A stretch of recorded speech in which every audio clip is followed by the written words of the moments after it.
ഇതാണ് എന്റെ ഏറ്റവും അടുത്ത കൂട്ടുകാരൻ, എന്റെ കളിക്കൂട്ടുകാരൻ, എന്റെ ക്ലാസ്മേറ്റ് എന്നോ തമ്പി. Hi brother. ഇതോ ഓ ഇത് ഞാൻ പരിചയപ്പെടുന്ന മറന്നു, എന്റെ ഭാര്യ മൃണാളിനി. ഞാൻ തുമ്പി നാട് വിളിക്കുന്നത്. ഹായ് തുമ്പി. Hello brother. How are you? I am fine, thank you. What about you? Water ബോട്ടിലല്ല, ഞാൻ വെള്ളം കുപ്പിയാണ് ഉപയോഗിക്കുന്നത്. So funny. ഭയങ്കര തമാശ. അപ്പൊ എന്തായാലും നീ നല്ല സമയത്താ വന്നത്. അത് ഇന്ന് 1-ാം തീയതി അല്ല, ഇവളുടെ ബർത്ത്ഡേ നിന്ന്. ആണോ? ആ many happy returns of the day. Thank you brother. പിന്നെ ഈ ശതകോടീശ്വരനെ ഞാൻ ഇത് അറിയാതെ വന്നിട്ട് എന്തൊന്ന് കൊടുക്കാൻ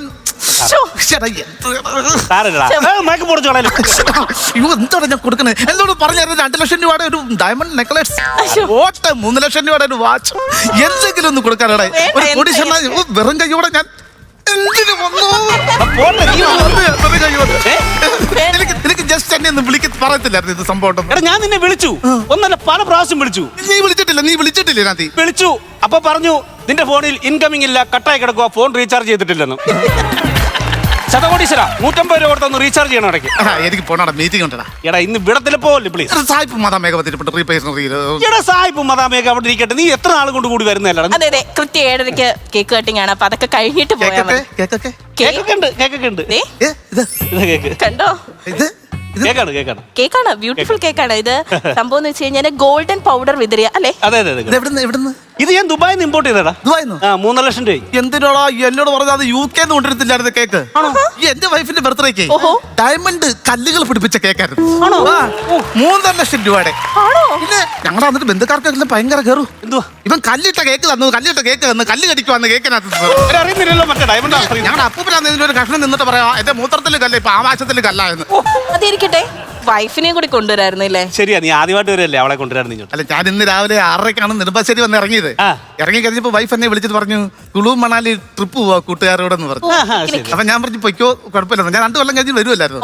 2 കൊല്ലം നീ വരുമ്പോ വീട്ടിൽ കാണണ്ടടാ അവര്. അല്ല, എന്നെ വിളിച്ച് പറഞ്ഞായിരുന്നു. ഞാൻ 6:30 വന്നപ്പോ വിളിച്ചവള് പറഞ്ഞു ഞങ്ങള് പോവാൻ നിൽക്കുവാണ്. അപ്പൊ ഞാൻ പറഞ്ഞു പൊയ്ക്കോ, അവർക്ക് ഒരു ഫ്രീഡം വേണ്ട. ഞാൻ പറഞ്ഞു പൊയ്ക്കോളാൻ പറഞ്ഞു. ഇവൻ പറഞ്ഞു കാണത്തില്ല, ഇവൻ മറവിക്കാരനാ. പണ്ട് നീ വിളിച്ച് പറഞ്ഞു കാണത്തില്ല, അല്ല പെണ്ണ് പോത്തൊന്നുമില്ല. അല്ലല്ല, ഞാൻ പറഞ്ഞതാ. ഞാൻ പറഞ്ഞു പൊയ്ക്കോളാൻ പറഞ്ഞു. കാരണം അവര് ഒരു ഫ്രീഡം വേണ്ട, ഭാര്യയില്ലേ, ഫ്രീഡം വേണ്ട. ഞാൻ പറഞ്ഞു പൊയ്ക്കോളാൻ പറഞ്ഞു. അങ്ങനെയല്ല, 2 ദിവസം കഴിഞ്ഞിട്ടാണെങ്കിൽ ഓക്കെ. ഇപ്പൊ 2 വർഷം വീട്ടിലില്ലാന്നിട്ട് പെട്ടെന്ന് ഹസ്ബൻഡ് വരുമ്പോ സ്വന്തം വൈഫ് വീട്ടിൽ കാണണമെന്ന് ആരാഗ്രഹിക്കാത്തത്? ഞാൻ പറഞ്ഞതാ ഞാൻ വരുന്നുണ്ടെന്ന് പറഞ്ഞപ്പോഴാണ് ഇവര് പ്ലാൻ ചെയ്ത് വെച്ചപ്പോ പോയിക്കോളാൻ പറഞ്ഞു. ഇതാണ് ഞാൻ ഗൾഫിൽ പോയിട്ട് 2 കൊല്ലം കഴിഞ്ഞു. നീ അന്നേരം അപ്പൂപ്പന്റെ മരണത്തിന് പോയായിരുന്നു. ഞാൻ വിളിച്ചു പറഞ്ഞില്ല, നീ അനുഭവം തിരിച്ചു വന്നില്ല. ഞാൻ അപ്പൂപ്പനെ കണ്ടതേ ഇല്ല, എനിക്ക് കാണണ്ടെന്ന് പറഞ്ഞു. ഞാൻ അങ്ങനെ തിരിച്ചു വന്നത്. അവര് നേരത്തെ പ്ലാൻ ചെയ്ത് വെച്ചില്ല. 6:30 എന്നെ വിളിച്ചാൽ വന്ന് ഇറങ്ങി. ഞാൻ 2 കൊല്ലത്തിന് ശേഷം എന്നെ കൊണ്ടത് പറ്റത്തില്ല. കാരണം ഹസ്ബൻഡ് വരുമ്പോ ലഗേജ് ഒക്കെ ആയിട്ട് വരുമ്പോ വീട് പൂട്ടിട്ട് ഭാര്യ പോവാന്നൊക്കെ പറഞ്ഞു കഴിഞ്ഞാൽ അയ്യോ എന്നെ ഐ കാണ്ട്.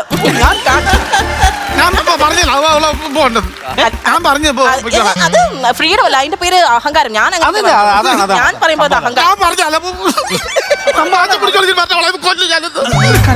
അയ്യോ എന്തിനാണ് അവനെ കരയിപ്പിച്ചത്?